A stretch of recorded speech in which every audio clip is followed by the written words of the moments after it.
যারা সহজভাবে ইংলিশটা শিখতে চাও, ইংলিশে কথা বলতে চাও, আজকের ক্লাসটি তাদেরকে খুবই সাহায্য করবে। আজকে আমরা জানবো কিভাবে ইংলিশে প্রশ্ন করতে হয়, কিভাবে তার আনসার দিতে হয়। তার জন্য অবশ্যই পুরো ক্লাসটি দেখতে হবে। এখানে যে কৌশলটি রয়েছে, এটা যদি ফলো করতে পারি শত শত প্রশ্ন ইংলিশে করতে পারবো। এবং আজকে থেকে যখনই কাউকে জিজ্ঞাসা করব যে কে কাজটা করতে পারে, কে কাজটা করতে পারে অথবা কারা কাজটা করতে পারে, কে তোমাকে সাহায্য করতে পারে অথবা কারা তোমাকে সাহায্য করতে পারে, সেই ক্ষেত্রে শুরুতে হু, শুরুতে বলবো হু, তারপর ক্যান, হু ক্যান, কে পারে, হু ক্যান, তারপর এখানে রয়েছে কি ডু। এখানে যে কোনো ভার্বের শুধু প্রেজেন্ট রূপটা, এরকম যত ভার্বের প্রেজেন্ট রূপটা রয়েছে তাদেরকে এখানে ডু এর জায়গায় বসিয়ে দিব, তাহলেই নতুন নতুন প্রশ্ন হয়ে যাবে। হু ক্যান ডু, কে করতে পারে, হু ক্যান প্লে, কে খেলতে পারে, হু ক্যান গো, কে যেতে পারে, হু ক্যান রাইট, কে লিখতে পারে। সবাই কিন্তু ইংলিশে জিজ্ঞাসা করতে পারবো অথবা কারা কাজটা করতে পারে, সেই ক্ষেত্রে হু ক্যান, হু ক্যান কে পারে অথবা কারা পারে। তারপর শুধু ভার্বের প্রেজেন্ট রূপটা যদি উল্লেখ করতে পারি তাহলে হয়ে যাবে। হু ক্যান ডু, কে করতে পারে। এখন যদি আনসার করি যে তারা কাজটা করতে পারে অথবা আমি করতে পারি অথবা মিনা কাজটা করতে পারে অথবা সে করতে পারে, সেই ক্ষেত্রে হু বাদ দিয়ে এরকম সাবজেক্ট গুলি বসিয়ে দিব হু এর জায়গায়।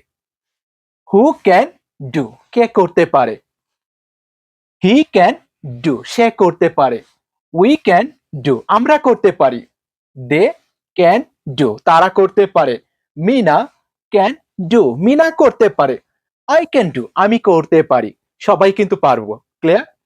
Next, who will do, who will do, কে করবে অথবা কারা করবে, হু উইল প্লে, কে খেলবে, হু উইল গো, কে যাবে, হু উইল রাইট, কে লিখবে, হু উইল ইট, কে খাবে, কে কাজটা করবে অথবা কারা কাজটা করবে, সেক্ষেত্রে হু উইল, হু উইল। এরপর এখানে রয়েছে কি ডু, যেখানেই থাকবে ডু সেখানেই হবে এরকম ভার্বের প্রেজেন্ট রূপ। এই বিষয়টা আমাদের মনে রাখতে হবে।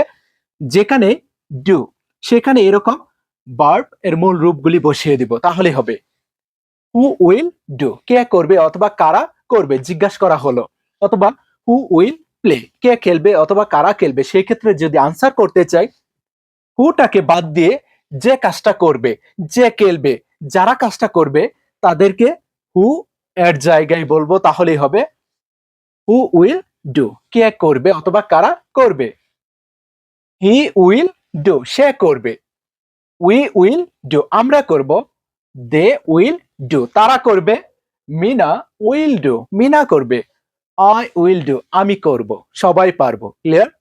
Next, who should do, who should do, কার কাজটা করা উচিত, এরকম যখন জিজ্ঞাসা করব কার করা উচিত, কাদের খেলা উচিত, সেক্ষেত্রে হু শুড, হু শুড, তারপর রয়েছে কি ডু, এরকম ভার্বগুলি বসিয়ে দিব। হু শুড ডু, কার করা উচিত অথবা কাদের করা উচিত। এখন যদি আনসার করি যে তার কাজটা করা উচিত অথবা আমার কাজটা করা উচিত, সেই ক্ষেত্রে হুটা বাদ দিয়ে তাকে বসিয়ে দিব, তাহলেই হবে হু শুড ডু, কার করা উচিত, হু শুড প্লে, কার খেলা উচিত, হু শুড গো, কাদের যাওয়া উচিত, হু শুড রাইট, কাদের লেখা উচিত অথবা কার লেখা উচিত। এখন যদি বলি যে তার কাজটা করা উচিত, হি শুড ডু, তার করা উচিত, উই শুড গো, আমাদের যাওয়া উচিত, আই শুড রাইট, আমার লেখা উচিত। সবাই পারবো। হুটাকে বাদ দিয়ে যার কাজটা করা উচিত তাকে বসিয়ে দিব, তারপর শুড, তারপর ভার্বের প্রেজেন্ট রূপটা, তাহলে হবে হু শুড ডু, কার করা উচিত অথবা কাদের করা উচিত, উই শুড ডু, আমাদের করা উচিত। সবাই কিন্তু পারবো। Okay, next, who did, who did, do এর ফার্স্ট রূপটা হলো কি ডিড।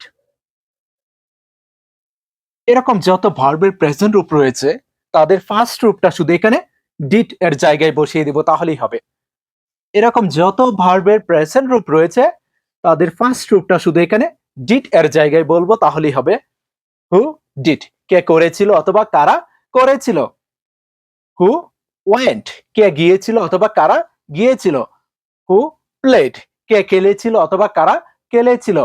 হু রোট, কে লিখেছিল অথবা কারা লিখেছিল। সবাই কিন্তু পারবো জিজ্ঞেস করতে হু এর পরে এরকম শুধু ভার্বের প্রেজেন্ট রূপটা যদি বলতে পারি তাহলেই হবে যে কারা কাজটা করেছিল, কারা সেখানে গিয়েছিল, কে তোমাকে সাহায্য করেছিল। হু এরপরে শুধু ভার্ব এর প্রেজেন্ট রূপের পরিবর্তে বলবো পাস্ট রূপটা, তাহলেই হবে। ক্লিয়ার? আর যদি আনসার দিতে চাই, হুটাকে বাদ দিয়ে যে কাজটা করেছিল তাকে বসিয়ে দিব আগের মতোই। হু ডিড, কে করেছিল। হি ডিড, সে করেছিল। হু ডিড, কারা করেছিল। উই ডিড, আমরা করেছিলাম। উই ডিড, আমরা করেছিলাম। দে ডিড, তারা করেছিল। সবাই পারবো। Okay, next. Who have to do, who have to do, কাদেরকে করতে হবে। হু হ্যাভ টু প্লে, কাদেরকে খেলতে হবে। হু হ্যাভ টু গো, কাদেরকে যেতে হবে। হু হ্যাভ টু রাইট, কাদেরকে লিখতে হবে। হু হ্যাভ টু, কাদেরকে কাজটা করতে হবে যখন জিজ্ঞাসা করব। হু হ্যাভ টু এরপরে এখানে রয়েছে কি ডু, এরকম ভার্বের প্রেজেন্ট রূপগুলি বসিয়ে দেব, তাহলেই হবে।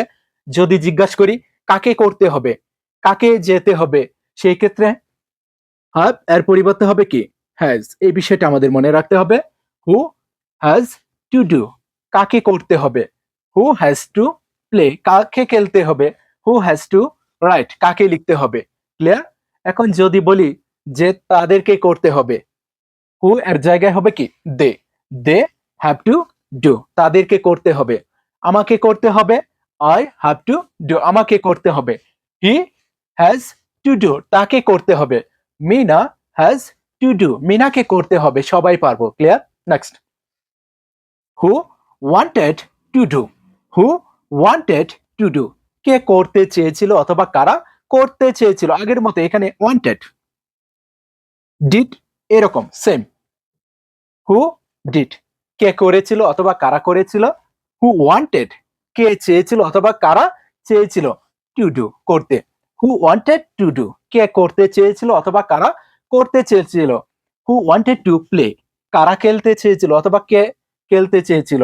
হু ওয়ান্টেড টু রাইট, কারা লিখতে চেয়েছিল। যদি আনসার দিতে চায় হুটাকে বাদ দিয়ে এরকম সাবজেক্ট গুলি বসিয়ে দিব, যেই কাজটা করতে চেয়েছিল তাকে বসিয়ে দিব। যে খেলতে চেয়েছিল তাকে বসিয়ে দিব। যে লিখতে চেয়েছিল হুটাকে বাদ দিয়ে তাকে বসিয়ে দিব। আই